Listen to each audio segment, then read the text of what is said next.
5절 그가 내게 이르시되 인자야 이제 너는 눈을 들어 북쪽을 바라보라 하시기로 내가 눈을 들어 북쪽을 바라보니 제단문 오기 북쪽에 그 질투의 우상이 있더라. 16절 그가 또 나를 데리고 여호와의 성전 안뜰에 들어가시니라.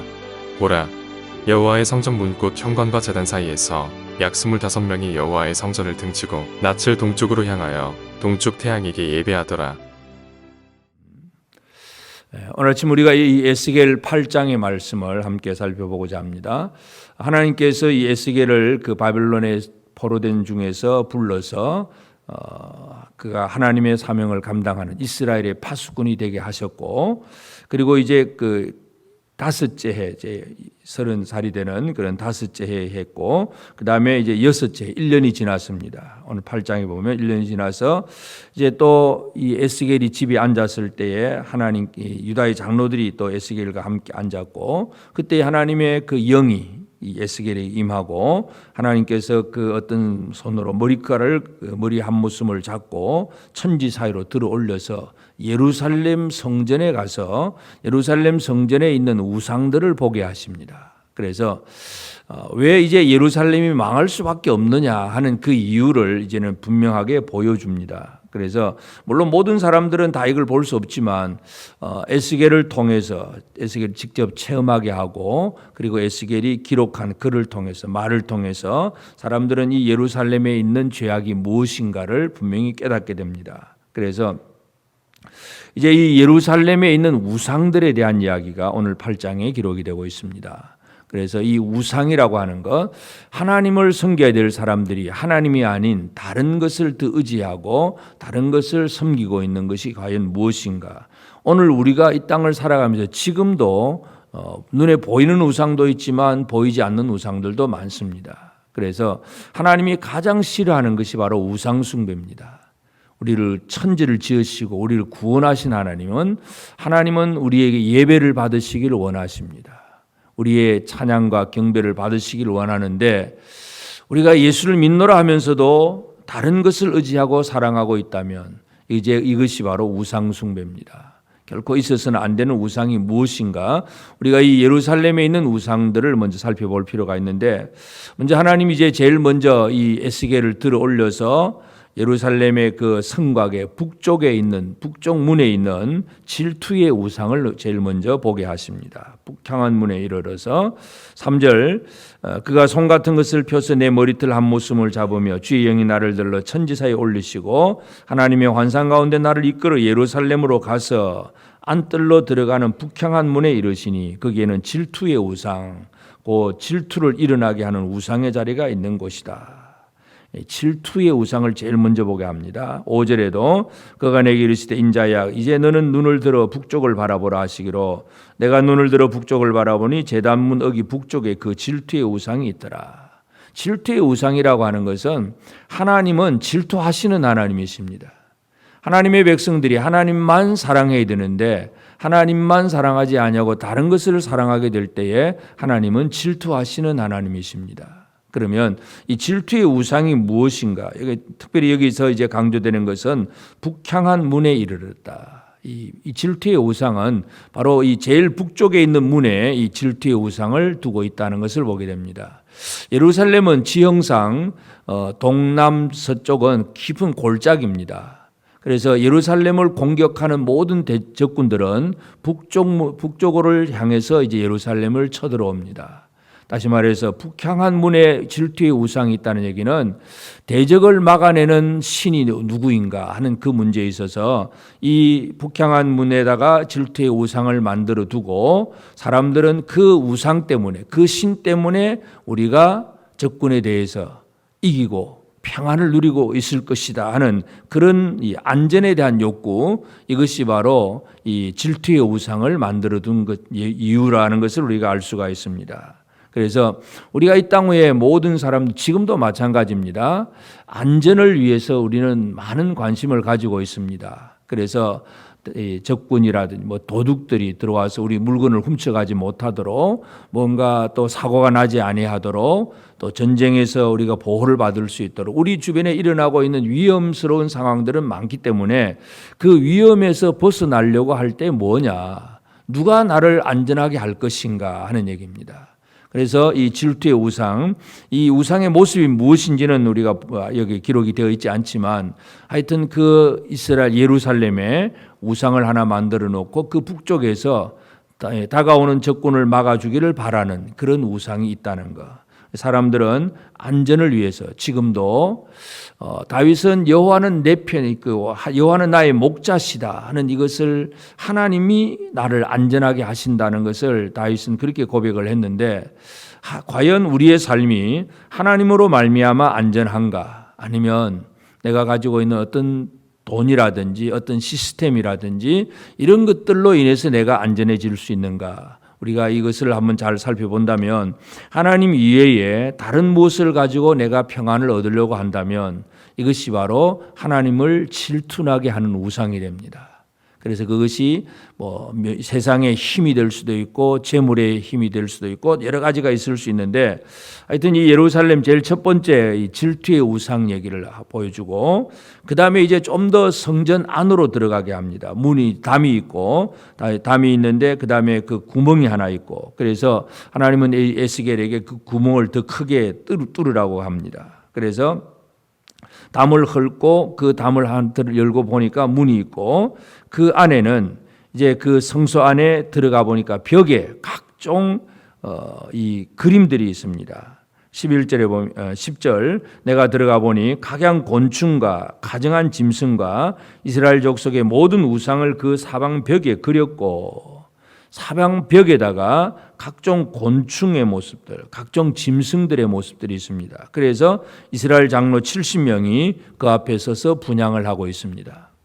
여기서 이제 각양 그 곤충이라고 하는 것, 곤충과 짐승들은 주로 애굽의 신들 이야기입니다. 그래서 이 애굽에 모세가 들어가서 10가지 재앙을 내렸을 때에 이 10가지 재앙 중에 여러 가지 많은 신들이 있지만 그 중에 이제 여러 가지가 파리 재앙이라든지 이 재앙이라든지 이 독종이라든지 이런 모든 것들이 거의 곤충들의 이야기입니다. 그래서 사람들은 그 곤충이 이 농작물을 갉아먹거나 농작물에 피해를 주고 있기 때문에 그걸 잘 섬겨서 농작물이 피해가 되지 않도록 그렇게 섬기는 것이 바로 애굽의 신들입니다. 그래서 이 각종 곤충들은 바로 농작물이라든지 어떤 질병을 가져오는 그런 것들, 독종이라든지 이런 것들. 그래서 사람들이 원하는 것이 뭐냐? 결국 건강의 문제, 질병에서 건강하기를 바라고 있습니다. 그래서 이 각양 곤충과 각종 짐승과 또 여러 우상들의 그림이 있고 이스라엘 장로 70명이 그 앞에서 분향을 하고 있다는 것은 그만큼 사람들에게는 어떤 건강을 필요로 하고 어떤 이 평안한 생활을 구하고 있는데 지금도 마찬가지입니다. 우리가 건강을 위해서 지금도 애를 많이 쓰고 있습니다. 운동도 하고 건강식품도 먹고 아프면 병원 가고 약국 가고 하여튼 모든 것을 우리가 뭔가 있던 인간의 시스템 속에서 건강을 구하고 있는데 하나님이 지켜주지 아니하시면 하루아침에 우리의 모든 건강은 아무것도 아님을 깨닫게 됩니다.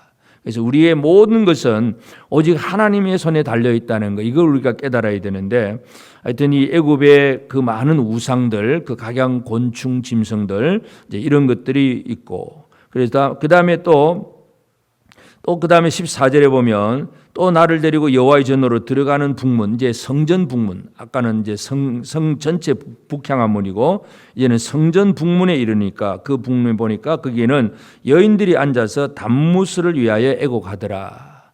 여인들이 단무스를 위하여 애곡한다. 이 단무스는 그 고대 바벨론의 사람들이 섬기는 신입니다. 그들의 신화 속에서 보면 이 니므롯의 아들 단무스가 이 땅에 비를 주고 결국 결실케 하는 그 신이 바로 단무스로 사람들은 그렇게 신화를 만들어서 섬깁니다. 그래서 이 건기와 우기가 뚜렷합니다. 그래서 이제 건기가 시작이 되면 단무스가 지하 세계로 내려갑니다.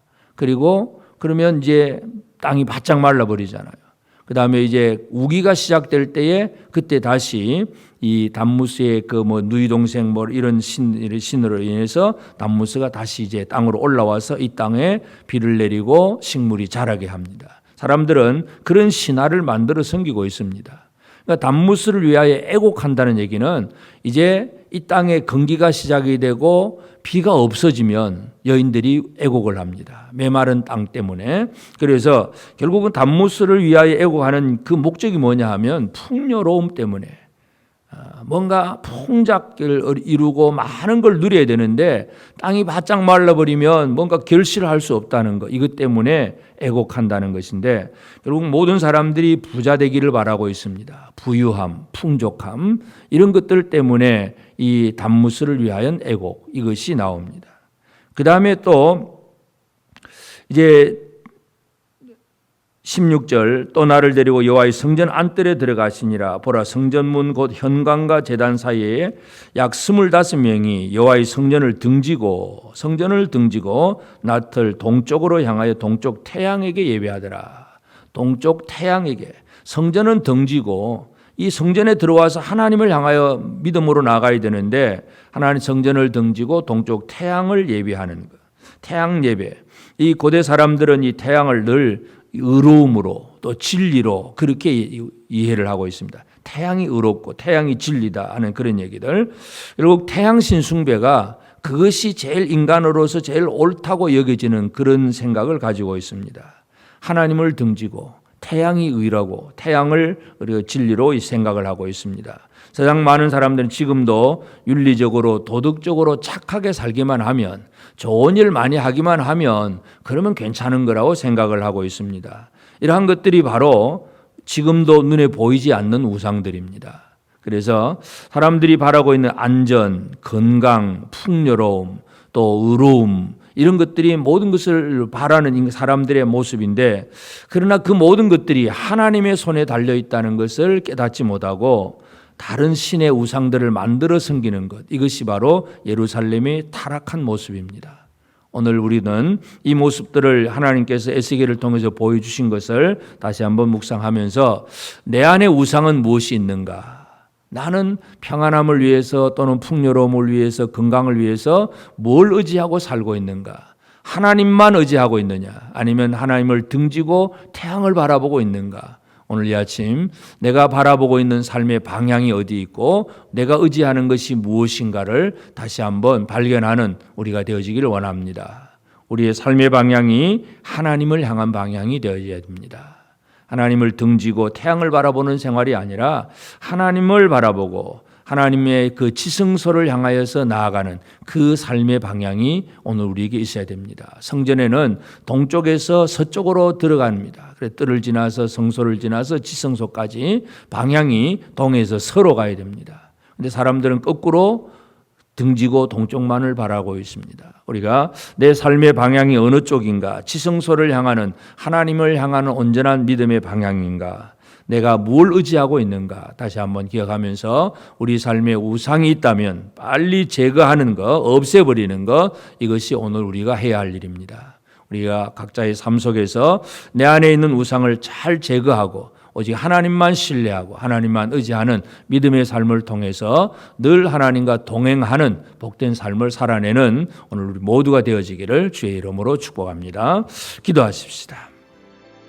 이제 오늘 받은 말씀으로 함께 기도하겠습니다. 삶의 안전과 건강과 풍요를 구하고 이롭게 살려고 하는 일에서 전능하신 하나님을 떠나 세상의 다른 것을 의지하는 어리석은 우상 숭배자가 되지 않게 하옵소서. 나의 삶의 방향이 하나님의 성전을 등지고 동쪽 태양을 경배하는 방향이 아니라 오직 지성소를 향하여 나아가신 예수 그리스도를 뒤따르는 삶이 되게 하옵소서.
이제 개인의 기도 제목을 가지고 하나님 앞에 기도하시기 바랍니다.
수고하셨습니다. 오늘도 하나님의 인도하심 가운데 승리의 하루를 보내시는 우리 재건부평교회 모든 성도님들이 되시기를 주님의 이름으로 축복합니다.